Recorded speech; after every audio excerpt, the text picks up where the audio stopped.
So back to the story. After murdering his brother, Qabil did not dare to face his father. So he left with his wife to live in the plains. Adam and the first human community used to live on the mountains.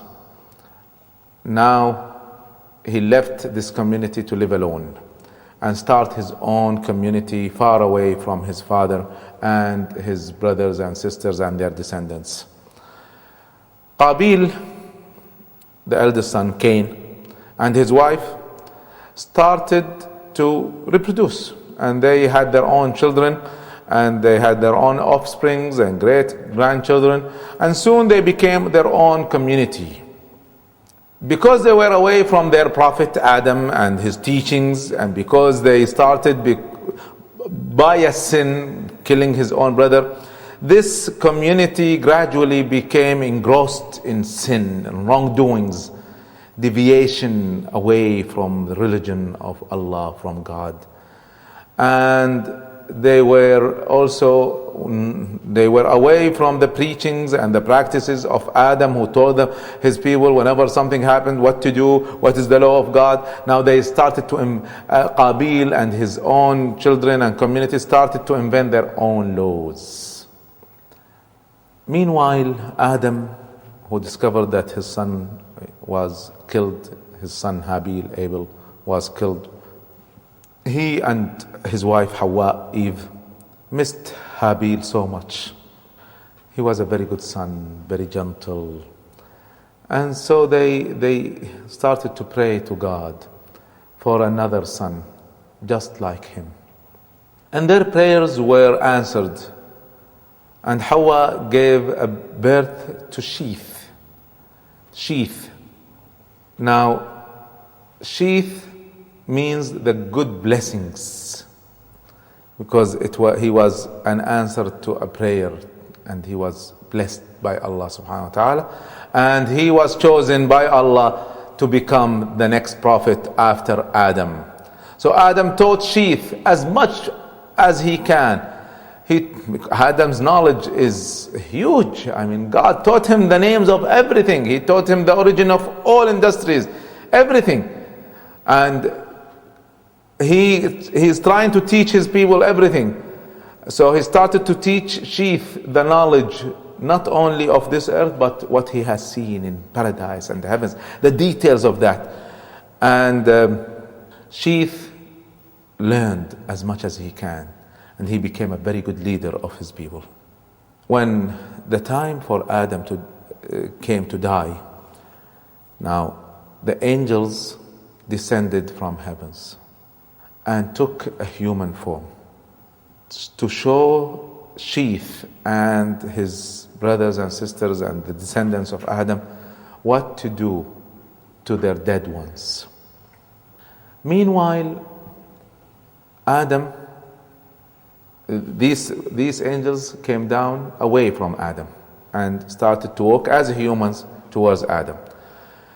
Meanwhile, Adam, who lived for about 1,000 years, exactly 960 years, he was sick, and he said to his children, I wish I could eat from the fruits of heaven. Now the fruits of paradise, the fruits of heaven, they are similar, they look similar to what we have on this earth. Apples, pomegranates, grapes, and so on. So he said, I want to eat some of these. They were not found in his area. So they said, we will bring it to you. So his sons left in search of these fruits that he described for them. When they left, in the way, just as soon as they left, in the way they met the angels who were taking the human shapes. And the angels were having shrouds, certain cloth and items required to prepare the dead for burial. And they asked the children of Adam, "Oh, children of Adam, what do you want? What do you seek?" And they said, "Our father is sick and he longs for the fruits from paradise. The angels, appearing as human beings, told them to return to their father because he's going to die. And there is no time for him, for you to go and get him food and come back. It will be too late. So they returned with them. They knew from Adam about angels and how the angels are able to take different shapes. So they realized these are not their brothers, they are not their sisters. These are different things. Although they are taking human shapes, but they are not humans. So they realized that they're talking to angels. So they went back. Now Eve, Hawa, when she saw that her children are coming back with humans that she does not know, and these are not her children, she knew that these are angels coming in human forms. And she knew what they wanted. She knew that one day they will die. So she covered Adam. She wanted to prevent them from taking Adam, her love. But Adam, who understood also what was going on, told her, let them do what they have to do. Do not interfere. One day my time has to come. The angel of death came to Adam and took Adam's soul. The angels in human forms washed him, covered him with the shrouds, and prayed for him, and then buried him. And from that, humans learned what to do when they have a dead person. See, they did not know what happened to Abel. They did not know how he was killed or how he was buried. Now they know what to do with the dead ones. And the angel said to them, O children of Adam, this is the sunnah, this is the tradition for you and for those who should come after you. Wash them, cover them, and bury them, and pray for them. So now, see, in the beginning, everything is taught to humans what to do directly by God through the messengers of God. So Adam, peace be upon him, died after a life full of obedience to Allah.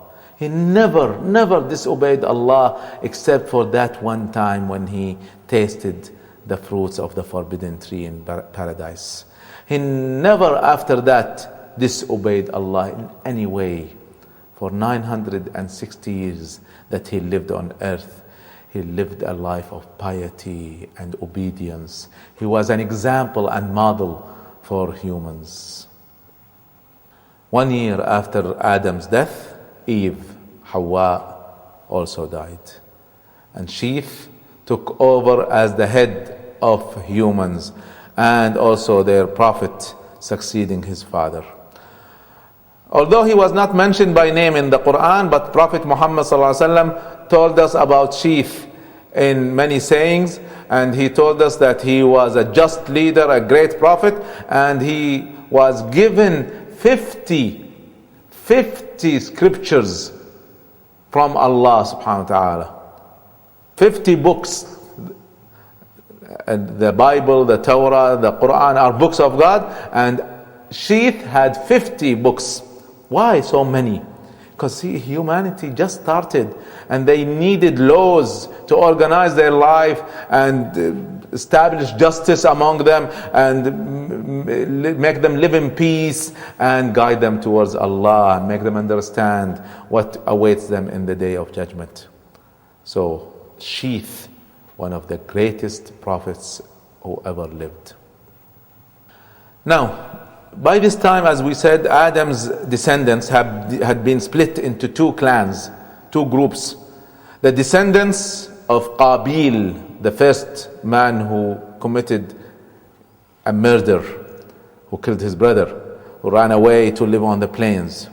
And the other group was the bigger group, the major group, and these are the believers, the good people who remained with Adam in the mountains, on the hills. However, they did not follow they did not commit any sin.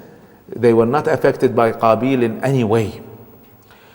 Among the people of Qabil, chaos, crimes became widespread. They started to fight among each other. They started to harass each other. And they sometimes would kill any person who would pass by them from the children of Adam and his descendants. And wars eventually broke out between Qabil's group and Sheeth's group. And killings became widespread. Many innocent people were murdered. And Adam's descendants saw a period of turmoil and upheaval and instability. Also, something else happened, as narrated to us by Ibn Abbas, the great scholar of Islam. He said, the people who lived in the mountains, the righteous people, the men were handsome, but the women were not good looking. While the group with Qabil on the plains, the followers of Qabil, the descendants of Qabil, was the opposite, where the men were not handsome, while their women were very beautiful. And Satan used this as his chance to lure the people, the righteous people. The way he did it, as explained by Ibn Abbas, is that Satan, who also had the ability to take forms, took a form of a young man and went and lived among Qabil's descendants on the plains and worked for one of them, and he started to teach them about singing and music and wine, and he started to teach them these things. And he took a horn and started to produce melodies, very beautiful melodies, that people started to gather around him, and he started to show them how to dance and drink wine, and that's how it started. So the people from the mountains soon came to hear these sounds that they have never heard before, and some of them became very curious. And it's very clear that many times curiosity is what lures people into sins. I want to know, I want to see. I'm not going to do anything, I just want to be there. I'm not going to drink wine, I'll just sit with my friends who drink wine. I'm not going to commit adultery, I'll just be with them. But with time, people start to deviate. So deviation starts very small, and then with time becomes like an angle, becomes huge after a while. So they had never heard anything like these musics before. And Satan taught them how to have a festival once a year where they celebrate. They don't work anymore, they just celebrate. And women would dress up and look very attractive and do every sin that is possible. And the people of the mountain on the day of that festival felt that there's something strange going on. And out of curiosity, some of them went down and started to look at what's going on. And so they saw this going on, this festival, and they saw this very beautiful woman that they have never seen before. And they started to tell each other about what's going on, about this beautiful woman. And some of them started to sneak into the plains. Now, Prophet Sheeth had already given a law prohibiting the people from the mountains from associating and mingling and being with those from the plains. It is forbidden in their law to be with them. Leave aside marrying among them or being part of them. It's a sin just to be among them. But with this curiosity and luring by Satan, many people from the mountains started to mix and disobey the law of Sheeth. They started to mix with the people from the plains. And the news about the beauty of the woman from the plains spread, and more men from the mountains came down to the plains to see for themselves the beauty of these women, and then started to share with them in their festivals, and then started to share with them in their sins. And soon the men and women who are now freely mixed started to commit adultery, no marriage. According to Ibn Abbas, he describes this when he is explaining the verse in the Quran, and make not a dazzling display. This is in the Quran. And make not a dazzling display like that of the times of ignorance. The times of ignorance, Allah subhanahu wa ta'ala is referring to the time of Qabil. And dazzling display was what the woman of the descendants of Qabil would do. And Allah subhanahu wa ta'ala is directing the Muslim woman, don't be like them. Don't display your beauty. Be covered and be respected. Now, Sheeth tried his best to restore order and ensure that Allah's commands against committing adultery and other sins were observed. But Satan had successfully tempted the men from the mountains with the beauty of the woman and from the woman of the plains, and morality rapidly deteriorated, and adultery and killing and sins became widespread. Now the population from the mountains started to decrease, while the people from the plains started to increase. And with time, the good doers became the minority, and wrongdoers and sinners became the majority. This situation remained, and Sheeth died, and a new prophet was chosen among the people of Sheeth, and his name was Idris, who was a descendant from the prophet Sheeth. He was the son of Yarith, the son of Mihla'il, and the son of Qaynan, who was the son of Anosh, and who was the son of Sheeth. So Idris, who was born while Adam was still alive, is the fifth generation of Sheeth. And Idris, who lived for 126 years before Adam died, lived close to 1,000 years. 126 years at the time of Adam, while Adam was alive, and the rest of the 1,000 years were after Adam died. And he managed to see his next 6 generations before he died. After Sheeth died, Idris took over as the new messenger, and he became the third prophet after Adam and Sheeth. The story of Idris and what did he do towards the sinners of Qabil's descendants is our next episode, inshallah. Jazakum Allah khair. Wassalamu alaikum wa rahmatullah.